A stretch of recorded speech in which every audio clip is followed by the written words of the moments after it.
Hi everyone, welcome back to my channel. I'm Robin. It's good to see you again, or maybe for the first time. Today's video is all about books that I read in high school that I enjoyed. So I recently had a birthday earlier this month, and I was talking with a friend and we were reminiscing about high school.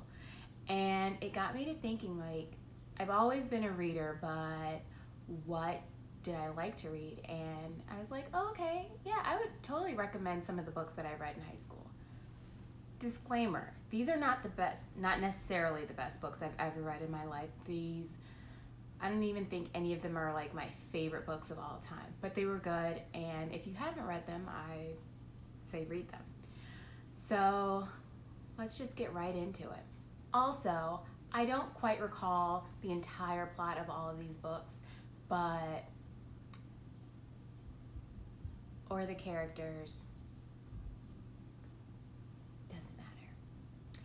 The first book is Ender's Game by Orson Scott Card. Now, I know that Card is problematic. At the time when I was in high school, I didn't know that. And I think for most of these books, when I was reading them in high school, I didn't care enough to do research on the author or their background because I was in high school and I had bigger problems like what I was going to wear to homecoming. Ender's Game was the first science fiction that I really read, I think maybe ever.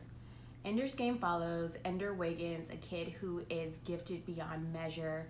He ends up going to a space commander school where they train kids how to be commanders in the next generation of army, of the American Army, the Earth Army, I don't really remember, but they are essentially fighting the aliens who are trying to attack the Earth.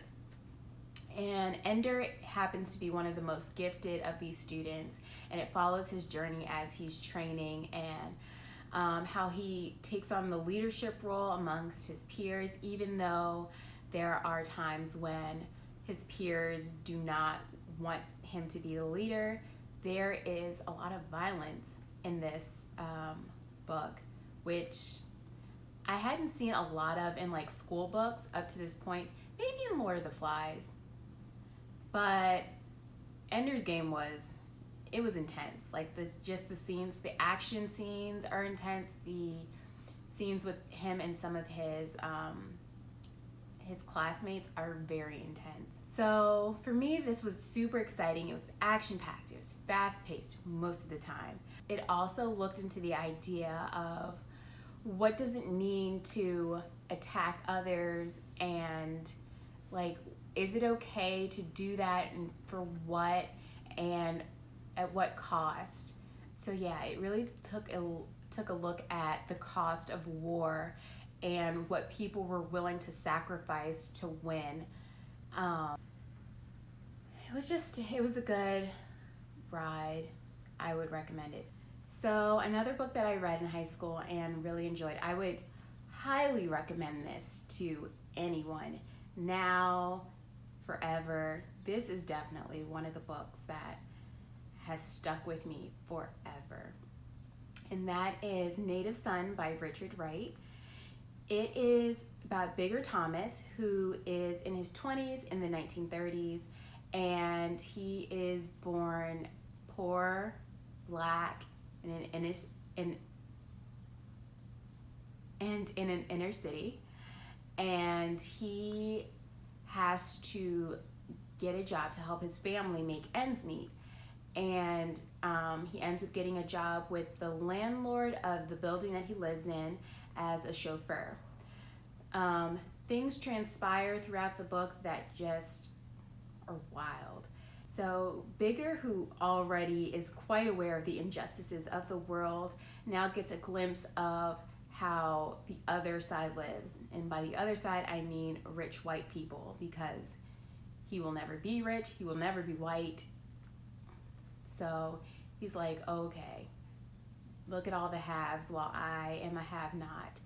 There's an incident that happens that is wild, but it puts but it puts Bigger's destiny on a path that he may have already been on, regardless of what he had chosen to do because of his race and economic status and into the circumstances into which he was born. I think reading this book was the first time that race, injustice, and class differences were really discussed in detail in the classroom. You touch on it in history when you start to talk about civil rights or Jim Crow, Reconstruction, Civil War, but this was the first time for me where it was everyone in the classroom really talking about how, the circumstances are against you from birth, depending on who you are, and there are privileges that you'll never be able to experience just because of where you were born, the color of your skin, your social and economic class. And that's still very relevant to today, given the current climate that we're in. The book itself was heartbreaking, but the writing was beautiful. Richard Wright is a great author. If you haven't read his stuff, you definitely should, because he's great. That's something that I would definitely read over and over again, and I would recommend it for anybody. I also read I Never Promised You a Rose Garden by Hannah Green. This is a fictional autobiographical book based on the experiences of Joanna Green, I think that was her real name. But it follows Deborah, a teenager who is diagnosed with schizophrenia, and where she spends time at a mental health facility trying to get her life back, in a sense. It starts off with Deborah with this imaginary world that she thinks she creates called Eyre, I'm not quite sure how to pronounce it, and how in the beginning everything was great. Everyone and everything in her world was friendly, and then it quickly goes into how this place becomes malevolent, and the world, just the people and the gods of the world just start to attack her and her thoughts. And so she works with this psychiatrist and really tries to get control of her schizophrenia. This also follows Deborah's parents as they face the stigma at the time of having a child with who is living with a mental illness, and how they decide how they treat her and how they try to keep what's going on with her out of the eye of their friends and family and other people in the community. And it also follows her little sister, who is trying to grapple with what it means to have a sister living with a mental illness, and how it affects her because her parents are no longer giving her the kind of attention that she needed or wanted, and how she has to deal with classmates who may be making fun of her sister, or also saying oh, you're going to be crazy too, and how she's dealing with that stigma as well. This was probably the first time that mental health was a prevalent theme in a book. Growing up, I don't think there was as much emphasis on mental health and mental illness as there is today. Still not enough today, but definitely not when I was in high school. So this was really a look at one person's experience with mental illness and the way that they navigated their world. I think this book actually made me want to become a psychologist for a brief moment in time, but then I went to college and got a degree in communications, and so there's that.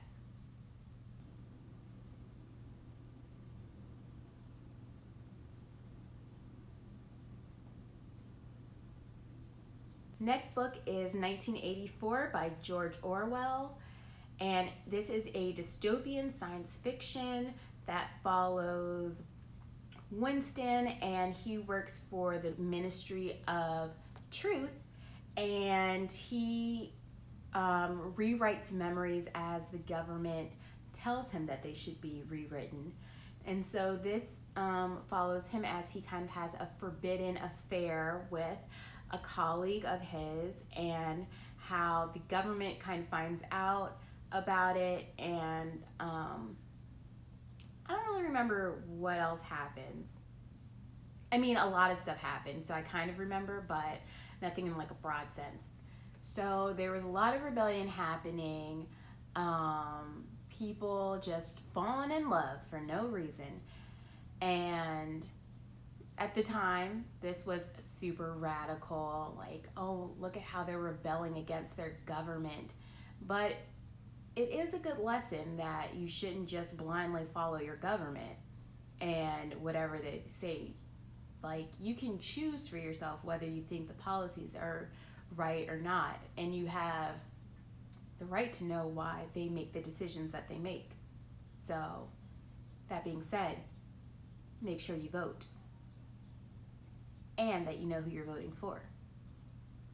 This wasn't like a page turner for me. George Orwell has never been the kind of writer where I'm like, oh, I love it.